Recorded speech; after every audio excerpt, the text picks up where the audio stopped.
That's what I'm looking at. Who makes the intake? Edelbrock. And what about this guy? We made that. Wow. Yeah.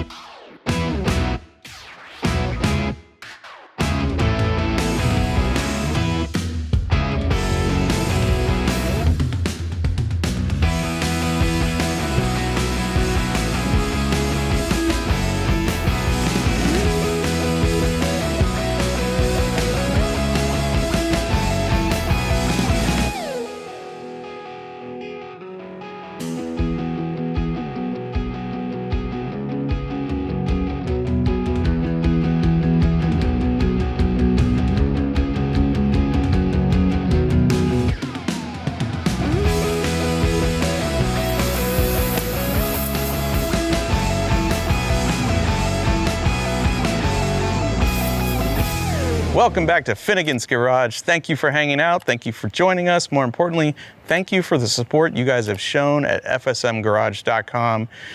Your purchases of merchandise, shirts, hats, hoodies, stickers has been able to afford me the opportunity to come back here to Harrell Engine and Dyno in Mooresville, North Carolina to start working on Blasphemy. That's right. It's time to put the Hemi back together. Here's what you need to know about HED. This is the shop I brought the 528 cubic inch Chrysler Hemi that powers my 1955 Chevy Bel Air to after numerous blowups. I mean, we destroyed that engine pretty well. The original Hemi had a cast iron block, aluminum heads, and we broke that engine twice. Then Steve Atwell sold me a brand new aluminum short block, and we broke that 3, maybe 4 times before finally I said sayonara to the last engine builder. And I came here to Mooresville for 2 reasons. First off, outside of this metal building is another one right over here, and that's where Eric Yost, aka Bigun, has his shop, Customs By Bigun. That's the place where I took Blasphemy in the middle of High Rod Drag Week 2018, and at 2 in the morning, Bigun made some suspension changes that knocked like 0.3 of a second off the car's ET. And suddenly I was like, these guys know what's up. This guy's right next door. Let's try Pete Harrell out. And what you're gonna get here is not the cleanest, nicest, flashiest engine shop you've ever seen, but you are gonna see some of the fastest, no prep, radial tire, drag week winning vehicles there are around. Get their engines done here. And the truth is, Pete rebuilt the Hemi and Blasphemy for our drag week win in 2019.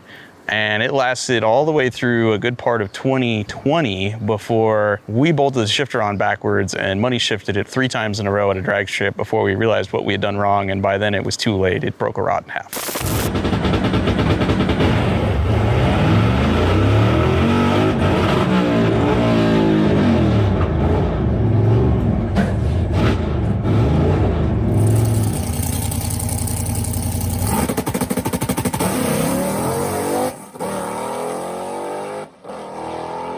We're here tearing down Mike Finnegan's Hemi out of Blasphemy. We got a problem zone. So if you look here, really, it's fine here, fine here, fine here. Not so much. Not so good. Not so good right there. A little. I've probably got a little extra clearance. Right, that's a little funky right there. So for the last 1.5 years, I've been gathering up parts slowly. The parts are here.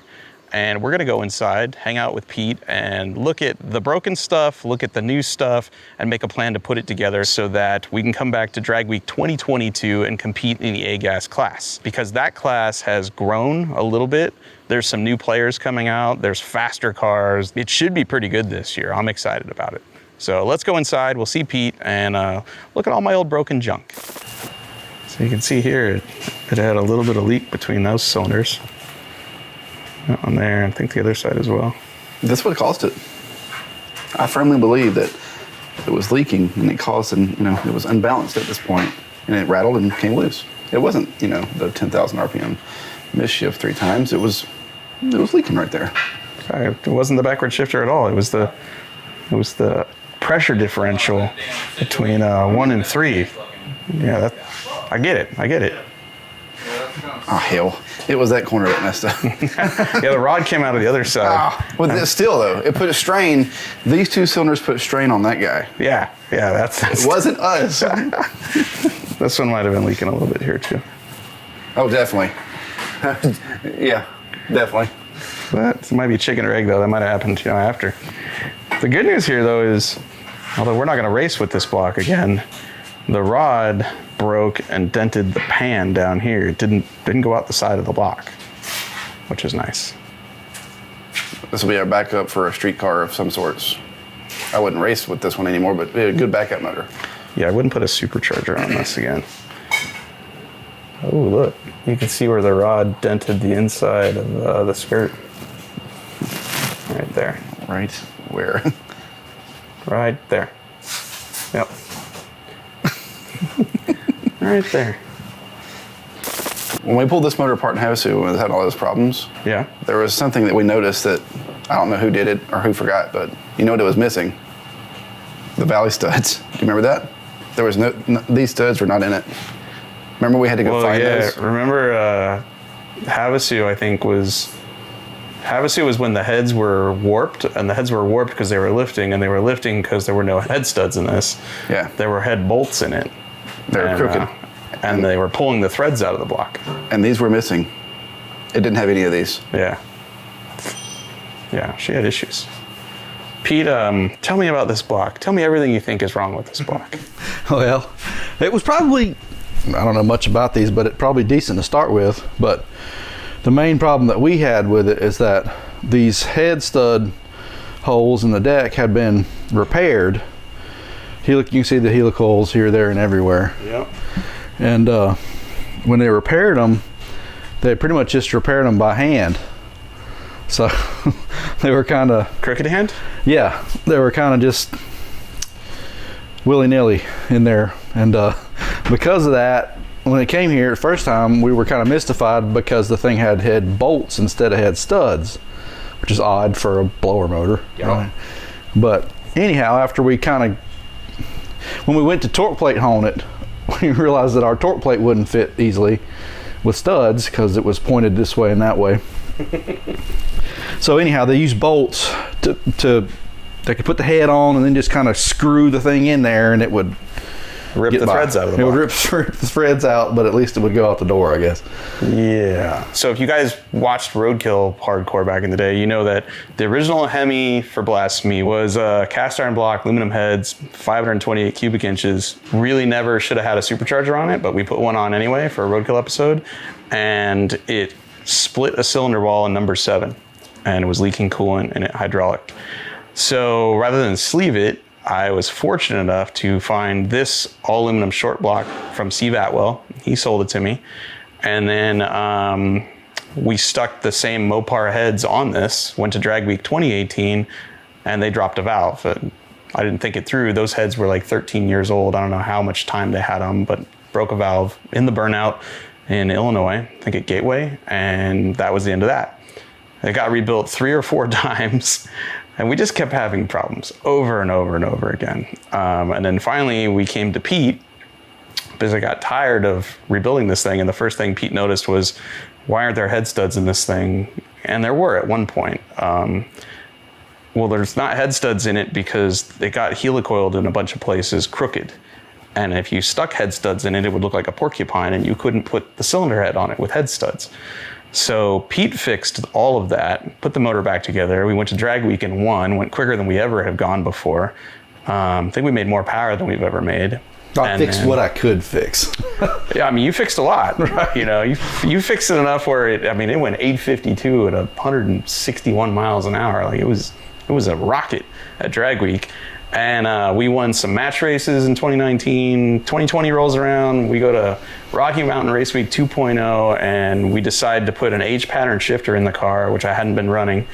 And we put the shifter in backwards. First gear was second gear was first gear. So I'd let the clutch out at the starting line. It would bog, then it would take off. And when I went to try to put it in second gear, pulling backwards, the lever was backwards. It was slamming it in first gear.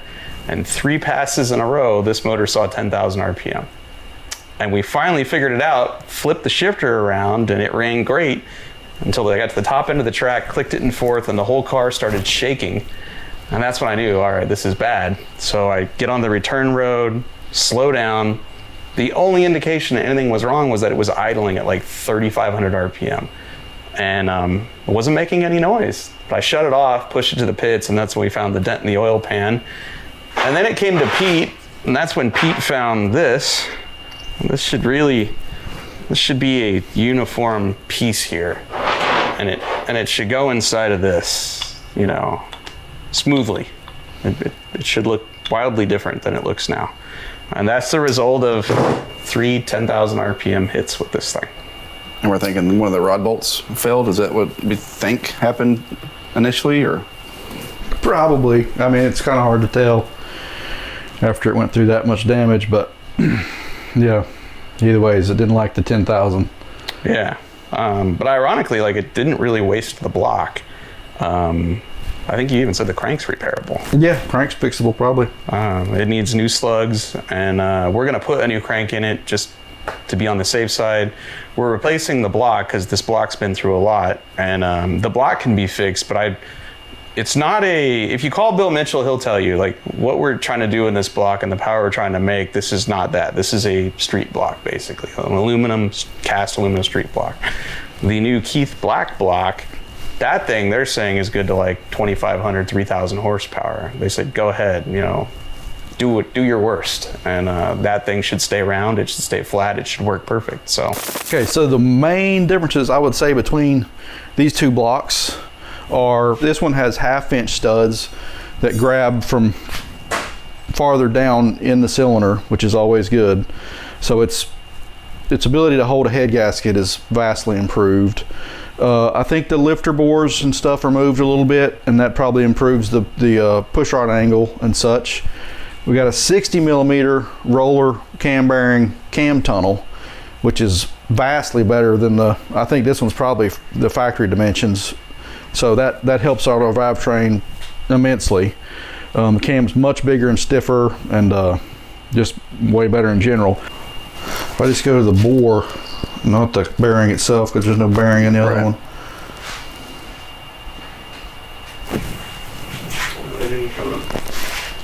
There's the difference. Whoa. All right. Way bigger. And also this one is probably 6-bolt, because there's probably one main, but there's twice as many side cross bolts, which is also really nice. Holding the main caps in. Yeah, this one just got one, and you can see how much smaller they are. If you look at the holes, these are way bigger and twice as many of them. So, and it's just beefier everywhere. I think the density, the cross section of most everything is much bigger. If you look here, Yeah, look at the deck goes up much higher up here. see how these lifter bores are unsupported. They're just kind of out here floating, Oh yeah. which is crazy, but that's how some stuff is, you know, from the factory, and a lot of times it won't give any trouble. But put a bunch of power to stuff, this, you don't want this like Oh that. yeah, this is all gonna move. Right. Whereas this one is tied together with this bridge here, right? Yeah.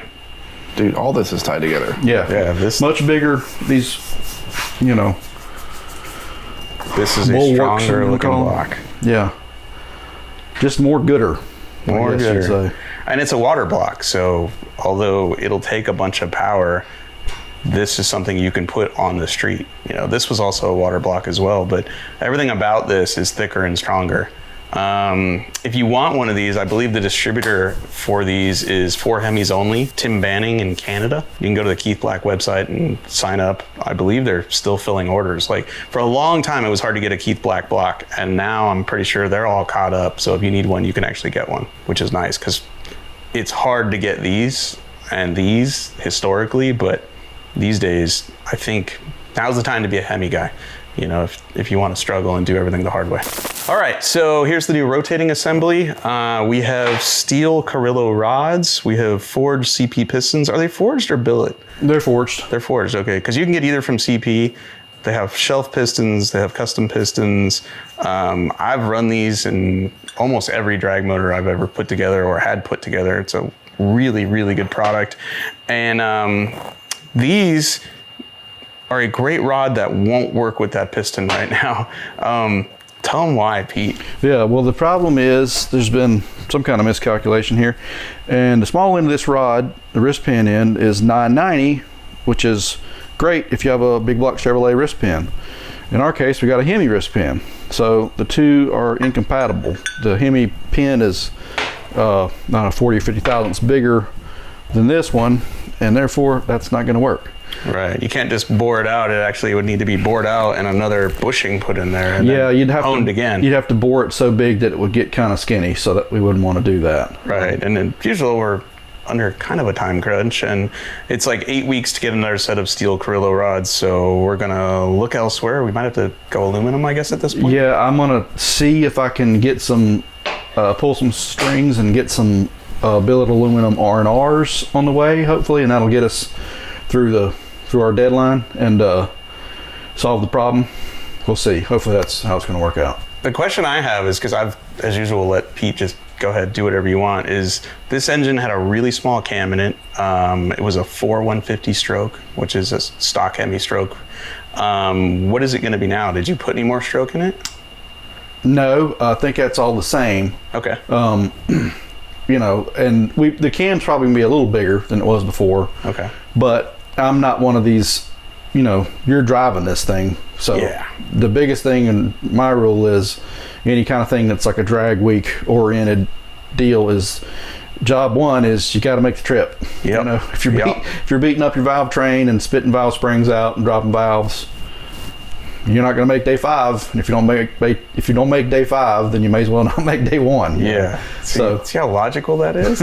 Meanwhile, I'm over here going, give me more, Pete, give me more. Because right now we're up against the cage cert, but that's with Lexan windows in the car, no back seat. And I'm kind of in mode of make it more streetable. So if we could make some more power and maybe put a back seat in the car, or, you know, put some of the street car things back in it, I would totally do that. But I think the new combo will make more power. It has to be put more. It's going to make more power for sure, because they're just going to kind of refine things in every direction, and that adds up to just more power. So. Yeah, and then the truth of the matter is we never refined the car. Like, we chassis dynoed it, and at like midnight, went next door to the drag strip, hole shotted it 4 times, and then went to drag week with it. Yep. And other than some remote tuning you did while we were in Vegas match racing, that car never got tuned again. Right. So my hope is that we throw this back together not 24 hours before drag week, and we get some time to actually make the car work even better. So right. Yeah. That would be awesome.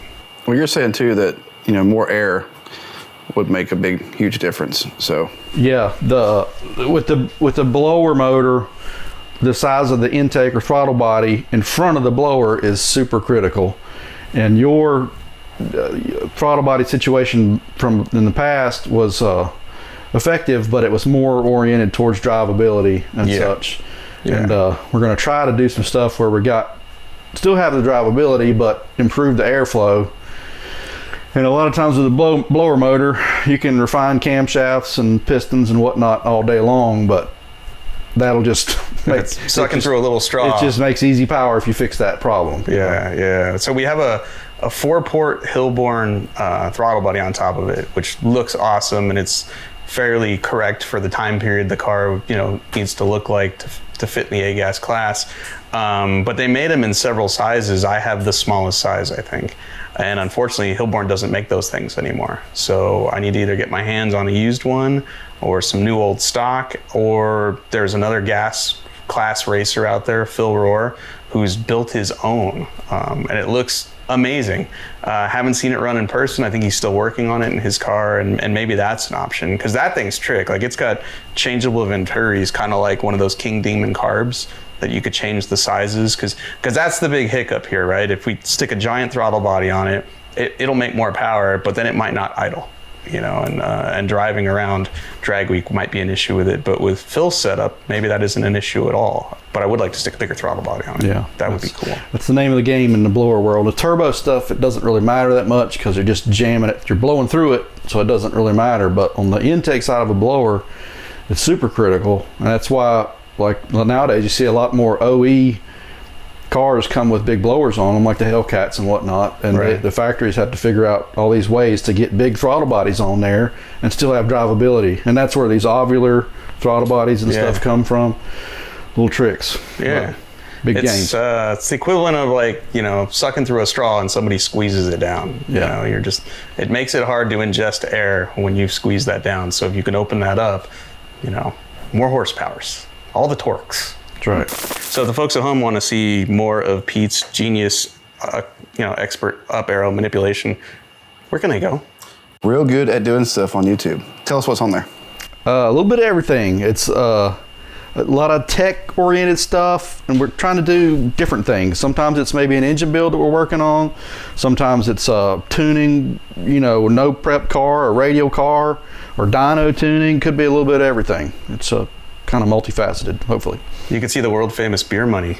Yeah, like the last year or two, you guys stay in the winner's circle. Like that's where you guys live. So seems like. I don't think this past weekend was the first time I've not won a race on a weekend in like 3 months. Really? That's because I didn't have a race this weekend. No malt liquor shower. There's no one there to spray it. Right. Got it. Go check it out. It's awesome. So we just left HED. Pete's got a good plan to put the Hemi back together. Before we go dyno that thing again, we're going to do something we did the last time we were in Mooresville, which was check the injectors, because I had a problem with them, and we had one that just flat out didn't turn on, which hold the piston, which is how I ended up at Pete's to begin with. So we're back in the top secret room that's built for people under 6 feet tall. I'm great. I'm good. Yeah, well, I'm glad you are. And we're gonna run not only the injectors for Blasphemi, which there's 2 sets. There's ones that go in the blower case, there's 8 there. Then there's 8 more that go in the runners. And we're also gonna check the ones out of Game Over, which were in the motor when it coughed and backfired and split the elbow in half. So this is Bigun, aka Eric Yost. He owns the place, and he is the owner of this fine flow bench that I gotta be honest, if they could miniaturize this, I would buy one of these so that I didn't have to drive 5 hours to see my friends and do the same job. But you can't find a commercially available flow bench for injectors this big, and or at least not one that's cheap enough to make sense of putting in your race trailer. So here we are. If you need your injectors tested or flowed, Customs by Bigun, Mooresville, North Carolina. He'll dial you in. But you have this. Yes. Wait, so what is this? Like, so come across that out of a cup team that was shutting down, and you know, when they went fuel injection, that's where I got the majority of this bench. I finished building it, but it was out of Everham's and that was out of another one. So they were running a Arduino board, running the injectors, which I didn't really like a relay, firing a relay, so I'm running a micro squirt with a Holley injector driver. Okay. So I can run any pulse width, any duty cycle, and we can run it, you know, if you're having a problem at, you know, 3,600 RPM, X amount of duty cycle, I can run it right there and see exactly what it's doing. Okay. So for big injectors, I need the volume, but this one will do anything other than that, like our smaller stuff. It'll do resistance. It'll, you know, it's got a sonic cleaner while it fires it. Yeah, so cool. it'll sonic clean in here as it cleans it, and then I got another sonic cleaner that heats them down here, so we can do both. But both are very good for what they need to be doing. So, but the barrettes on this are so small that you can only do, like, how big of an injector can you do on this? Man, I would say, 100-pound injectors is probably okay, because you're moving so much fuel, you don't get accurate reading. Okay. With this, we can run it. You know, I'll run them at 1,800 RPM, 3,500, 5,000, 8,000, so I get them and then, you know, drain them and get a really good accurate reading on what the injector's doing. So okay. So for reference, these skinny ones are 80 pound per hour. This is what's in the runners of the intake manifold of Blasphemi. These other ones are 160 pound per hour injectors. These are in the blower case. We run 160s in Game Over as well. So that machine, which I think any of us can find if we wanted to, would be fine for these, but not for these. And all of these are big boys. Big dogs. Like, so that's 700 pound an hour. 700 pounds per hour, which is enough fuel for what, 3,000 horsepower? Yes, yep. Wow. Yep, so we have to have a machine this big to do that because it'll just overrun it. Right, and when the injectors are that big, you tend to have bigger problems than when the injectors are as small as the ones I've got. Cool. All right. Well, do you want to do boat injectors or car injectors first? Doesn't matter to me. Let's do boat. These were working. These were in the motor that coughed. So I have two theories on why Game Over coughed. Either we had an injector problem, or I was just out cruising in a part of the map I'd never driven the boat in before. You know, I wasn't making a full throttle run. I was at like part throttle going 80 miles an hour, just cruising along, and it just coughed. Just enough to split a weld on the intake. It wasn't necessarily violent, even though I just told you it split a weld on the intake. It didn't blow chunks everywhere, and the motor's not hurt. But I don't know why it happened just yet. I wasn't data logging at the time, so we have no info, but maybe this will shed some light on it. This is sweet. We definitely need this because it'd be nice just to clean them out like every now and then, just to. It's a peace of mind. I mean, if you know you're flowing good, you know that's not going to be an issue. And you know, if you first thing over the wintertime, if somebody has a problem, oh man, it's got to be injectors. And E85 alcohol is always, it's a very good cleaner as it is fuel. So any trash or anything you have in your fuel system, it's going to clean it out. We were running E85 in these when it broke. Right. And normally we're pretty good after a drag and drive event. Dave will go through and flush the system and empty the tank out. We were so disappointed this time. I don't know if we did any of that. There might still be E85 sitting in the fuel cell and everything else. Well, these are the boat or the car? What is? I don't know which ones he's putting in right now. Do we know? Where's the baggie? Oh, he's putting boat ones in. Yeah. Oh, yeah, same deal. Not E85, but again, when it broke, I just put the boat cover on, towed it from Arizona back to Georgia, and left it there. I know the fuel that was in the elbow smelled horrible. Yeah. So. Yeah, we had fuel in our elbow, right behind the throttle body. Really? Yeah. A lot of times when I clean injectors, it's on new builds. Everybody's building, brand new fuel lines, brand new fuel system, and if you cut it with a Ziz wheel or whatever, you're on your lines, you don't clean it out good. Yeah. I'll get rubber trash. You told me that. So every time I do that at the house, I do that. And do you pretty much have to clean it out with liquid, or with compressed air, to get most of it out? It's good. I mean, even if you dedicate a gallon of E85 and turn your pump on and just flush it through, and don't even have your injectors turned on. Right. Just flush it through your filter and just do that a couple times, and that will definitely help. Okay. So when I build hoses, what I'll do is I'll just run a bunch of brake clean through it and then go outside and blow it out with air. Yep. So hopefully is that okay? Yes. Okay, good. Nature loves that. Yeah. Just do it. I put it in a container. Oh, I know you do. Right over top of your weeds. Never doubted Right in you. the garbage can. Right in the pine straw. Yeah. Garbage Not can where the lives. deer nap. No, Not at all. Holley offers, or at least they used to offer those 160s. You could just buy them in sets of 8 or individuals, and then they would offer flow matched sets of 8. Yep. And never tested them.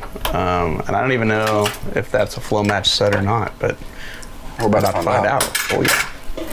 So put them in as you had them labeled, if they were labeled right. They should have been. So 1 to 8, one on this side. I can definitely count that high. I think they're. So the first thing, I'll turn the pump on and we'll just prime it and just see if any of them leak. So a lot of times if the panel's hung, it'll tell us if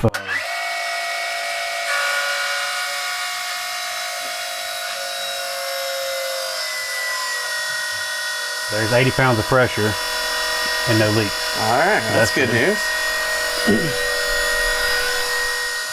When we blew up Blasphemy's engine 2 years ago, we had one injector that didn't fire at all. Yes. And we discovered, discovered that here. Yep. Pete rebuilt the engine. We were about to go flog it on the dyno, and we ran the injectors up here. It was actually your idea, Bigun. And we ran them up there, turned it on, and had one that didn't fire, and that was when we realized that's what held the piston the last go around for that engine. So, okay, what'd you do to fix it? Did you just clean it here and we just replace it? we borrowed O-rings from you, and you had an injector, I think. Yep. Not only did we have one that didn't fire, we had O-rings that were trashed too. So, Holley 160s. So we do a configuration 1 on our injector driver. Okay. So It is configuration 1, all of them off. And that's the way we are. So the duty cycle we're at now is 1600 RPM. So this should be right above idle.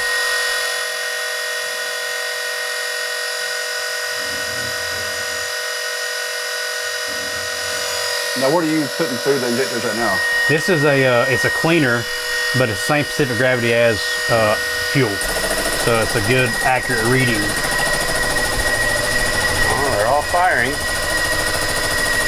So essentially what we're doing now is seeing, does it fill the barrette up at the same rate? Yes, now I'll shut it. Now that we know all of them's not hung open. So I'll shut them back here and we'll get a measurement. And so this is idle. This is what idling looks like, right? 1600, yep. So that's me just going through a no wake zone with my foot just barely resting on the gas. That's what that would look like.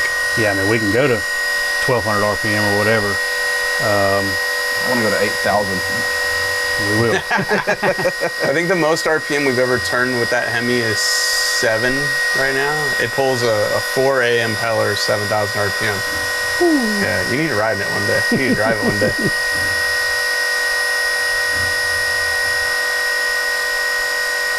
So this is about 1,000 RPM.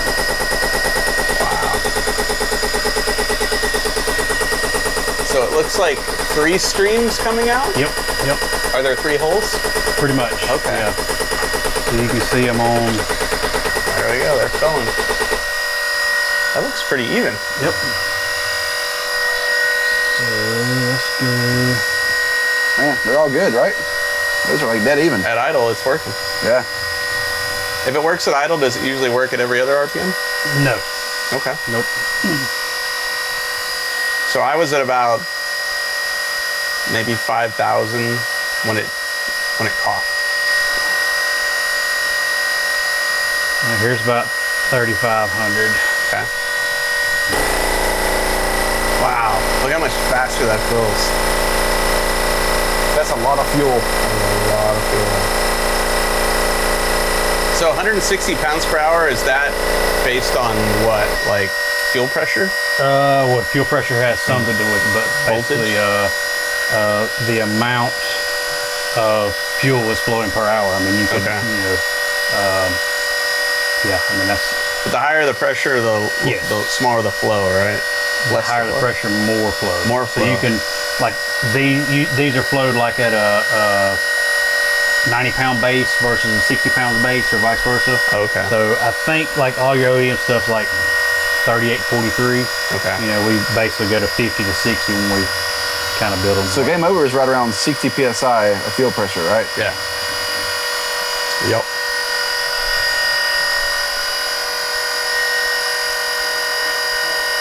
Here's 5,300. That looks pretty even.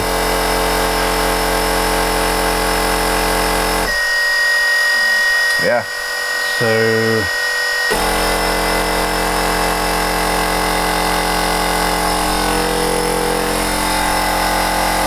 and what'll happen is my fuel pressure drops whenever, because this thing needs a huge pump to be able to. So you got to dump it. Be able to dump it, but I also do them. I'll do like 4 at a time, and my big ones I'll do either 1 or 2 at a time. Okay. So when I go higher duty cycle, just get a more accurate reading. Okay. Because the pressure does drop trying to run all of them at that amount. Ah, okay. So right now you'll do 4? Yep.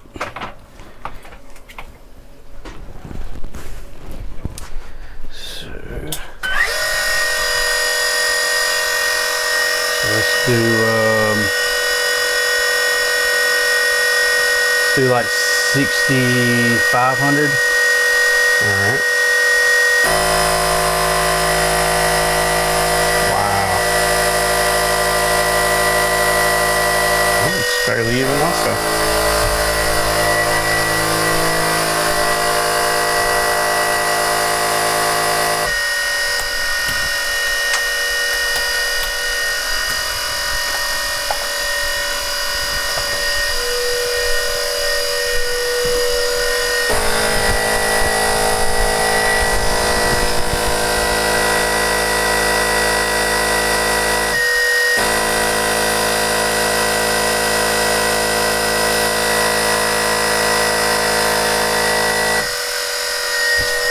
so they look pretty good. Yeah. So we'll do it 100% do the cycle.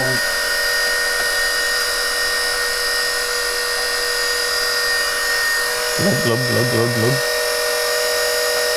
That's so cool. Dude, this is awesome. Finnegan, if somebody comes to you and wants their injectors tested and cleaned, what does that cost? $25 per injector. Okay. So this is 100% wide open.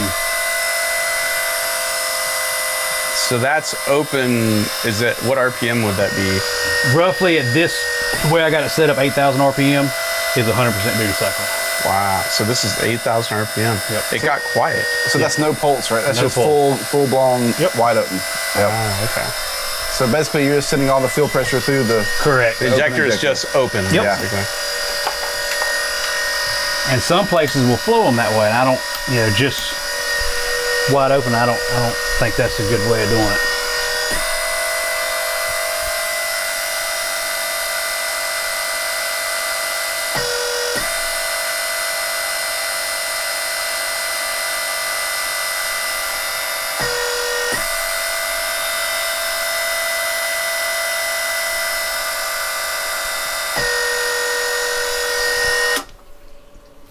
Well, I think it's safe to say that our issue is probably the tune and not the injectors.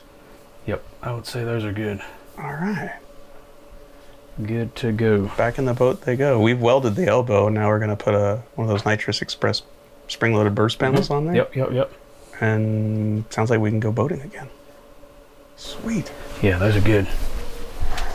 Before we get off boat stuff, we could stick the ones in that we thought had an issue, like we labeled them, the ones we took out of Game Over when we fired it in the driveway and we had all those cold pipes.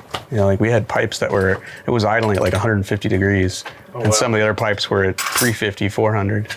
Wow. And we couldn't figure out what was going on, so we ended up changing the injectors and it went away. So maybe those ones that are labeled, because we did label them, maybe there's an issue. So right here, it says dead. So Yeah. let's just see if they are dead. Was Then those let's, ones? oh yeah, look, rich and lean. This is just based on what, heat in the motor? Is that what we? Yeah, I think we might have monitored air fuel. No, we weren't monitoring. We were monitoring EGTs, and then infrared thermometer pointed at the tubes. Yeah. Okay. Cool. So we can try those and those, and then those should be brand new in the box. With any luck, there, isn't anything wrong with those. Supposedly. These two. Yeah. We'll see how. So yeah. So these are brand new. These have never been opened. So we can put these in there and make sure they're all like, flowing the same right out of the box. Yep. Got one dead. Oh, now it's working. It's working. It wasn't working though. That's weird. Yeah. Maybe they're filling up at different rates too. Look at that. There it is. We were right. There it is. Yeah, and our only test was at idle. We were idling in the driveway going, why is this tube dead cold? Wow. Brand new set of injectors. Half and half. Look at that. 4 are the same. Well, and look, check it out. We wrote on it. 257 are rich, 13468 lean.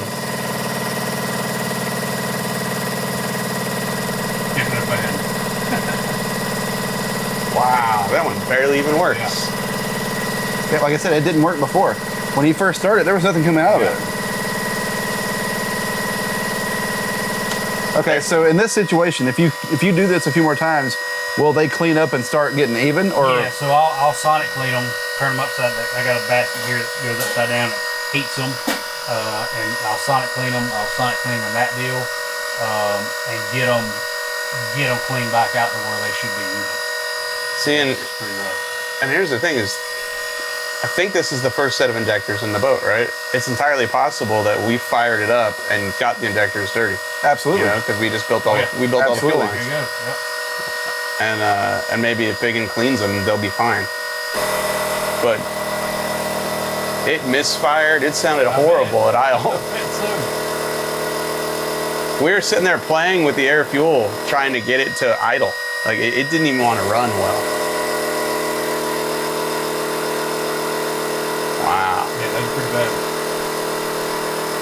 So what does that thing say? 5 of them are lean? 2, 5, and 7 were rich. 1, 3, 4, 6, 8 were lean. Man. 5, 7. 5 and 7 were rich. 2, 5, 7. There you go. Here's 2. Wow. 2, 5, 7. Yeah, and that was based on, we pulled the spark plugs out after idling. Oh, yeah. And it was fouling 3 plugs, and the other ones looked brand new out of the box. Well, there you go. 2, 5, and 7. Look at that. So when you don't have the answer, come see the answer man. And then clean your hoses out Yes. so you don't wreck your brand new injectors. Dude, that's cool. Finally. You know how long ago that was? I think that was like 3 years ago we did this. Yeah. Man. At the very least, if you had this in your race trailer, Yes. at least at idle, you could see Absolutely. there's a problem, you know? So if there is trash in those, like, is it like a 50-50 chance you can clean them out, or is it?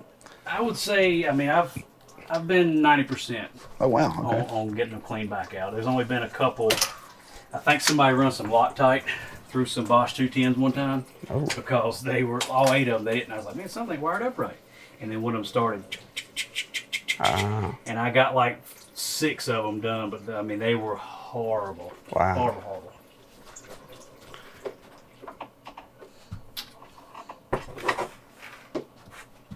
I see what you mean now about getting it cleaned out. Yeah. That could get aggravating.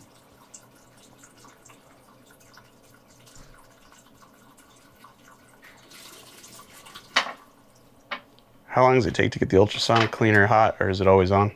It heats up pretty quick. But if we get these going now, we'll see if they clean up. So we changed it. This is March 30th, and then in April, it either happened again or we were 2020? Is that what that says? Yeah. Yeah, it either happened again or we were still struggling because we wrote dead with a question mark on these 4. We'll find out. Well, how long did you have those before you even installed them too? Like, They were all brand new. Remember, it was a fresh build. But I think we made the hoses and we just had a little trash. We just didn't. it's very possible. Completely Very clean, possible. So is it safe to just put all these in there? Just Yep. doesn't matter. Just dip them in there. So upside down, so any of the trash hopefully Oh yeah, goes back out. vibrated back out.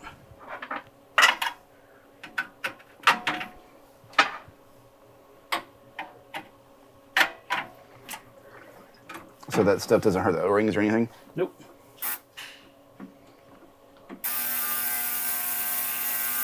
And they'll get hot enough you can barely pull them out. That's gonna be cool if they work. Oh, that'd be awesome. Yeah. Because we need injectors for wifey's boat, Oh yeah. and they're hard to come by right now. All right. So these ones, same motor, we wrote dead because we were like, I think we had the same problem. Like these may not be working at all. We just grabbed 4 out of another bag from around the same time period on Game Over that we wrote dead on them with a question mark, and we grabbed 4 brand new ones out of a package. So let's see. So the 4 supposed dead ones are right here. Yes. And you got the 4 brand new ones on the end. Yep. Okay.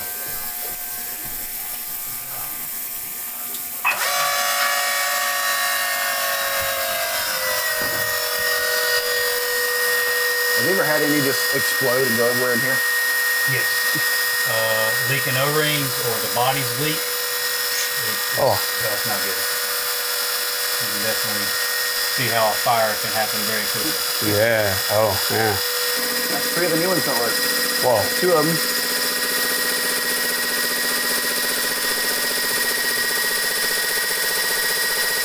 Wow. Okay. See, my injector driver's showing me, Holley is showing that it's putting it out, but it's not doing it. We've had that happen before. So the 4 that were supposedly dead are working fine. 2 of the brand new ones don't work at all. Huh.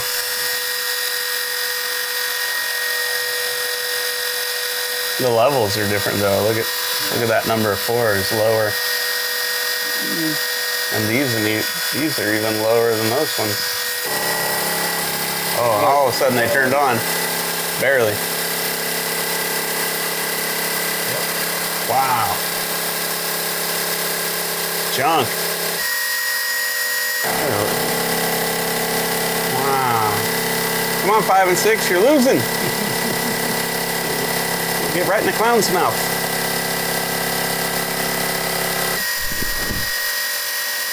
Wow, these are all over the place.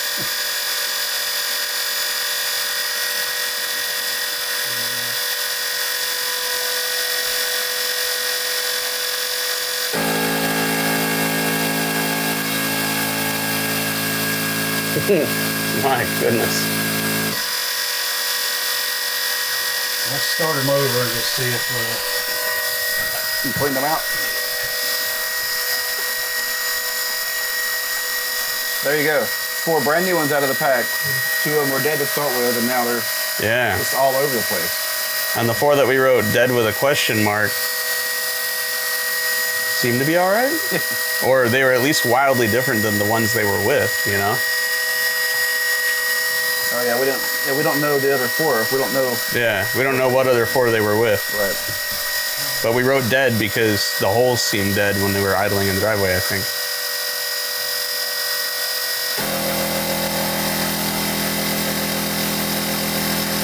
I need like a... definitely not good. Oh, yeah. Single screen. Now I need like a drug dealer's attaché case just for injectors. Label them all, you know, gold star next to the really good ones. Oh wow, this one's just... Yeah, that's bad. That one's gotten worse because it was working earlier. it was working, yeah. These ones were the crap ones.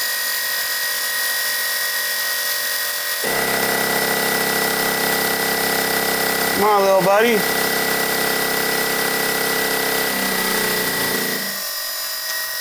And those are close. You definitely got one that's flows a little more than the others. Yeah. But these were the ones that weren't firing at idle at all, right? Right. I wonder if they work at idle now. So should people, if you've stored them for a long time or got them brand new out of the box, should they shoot something through them before they fire the car? Or does that even do anything? I don't know. I got mixed feeling. Like some of the methanol stuff, like the build atomizers, they say pull them, PV blaster type deal. But a lot of times, if you keep them wet and not let the oxygen get to it, it can oxidize. Right. So sometimes you can take your vent can and put cap your vent on your fuel tank, Okay. where no oxygen can get in the fuel system.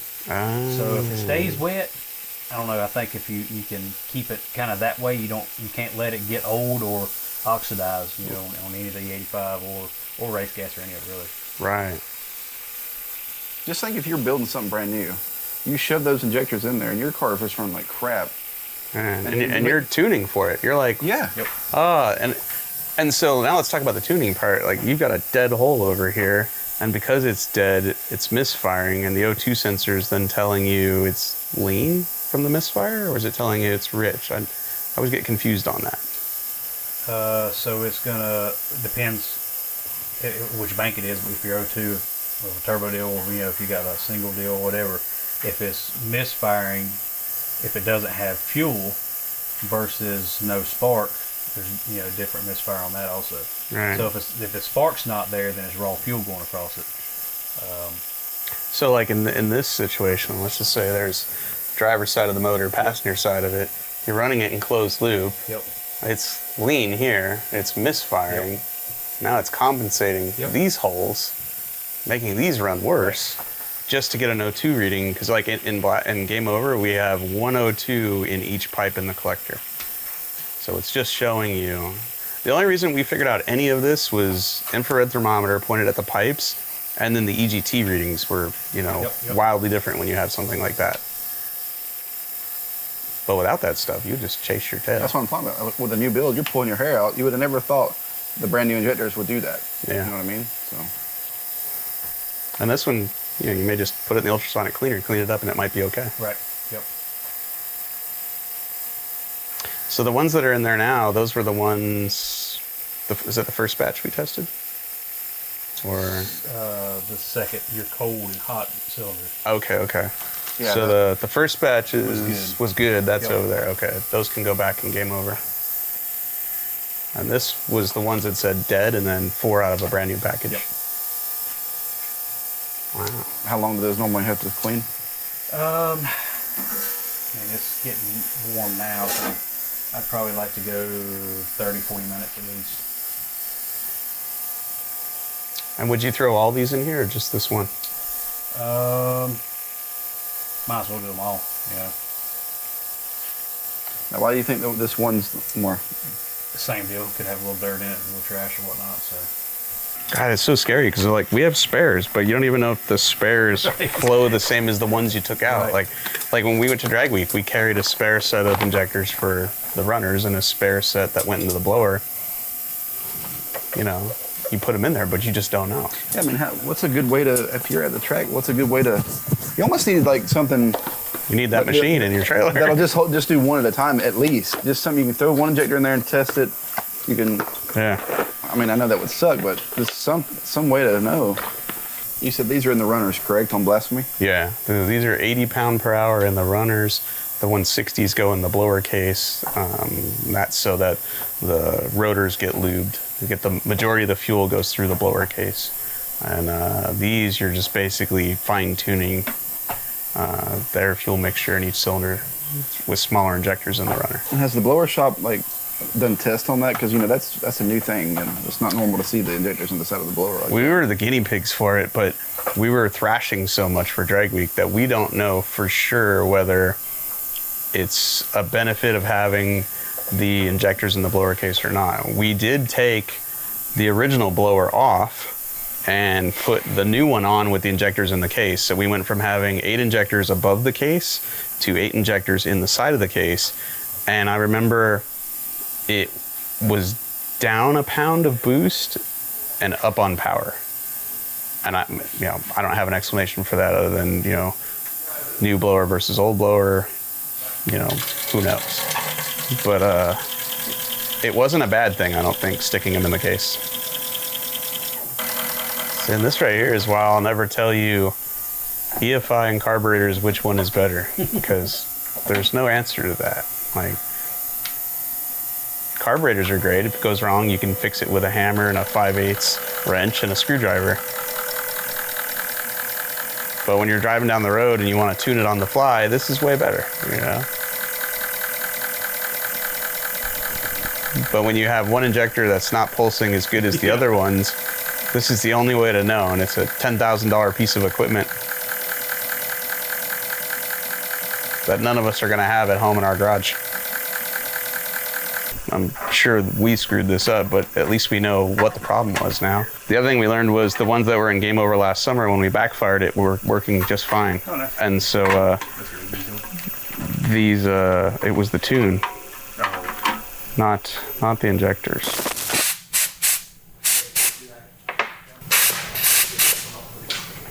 So you don't have to hook voltage to them then, huh? Not backfeeding them. Yeah, backwards. Okay. Go the other way. Learn something new.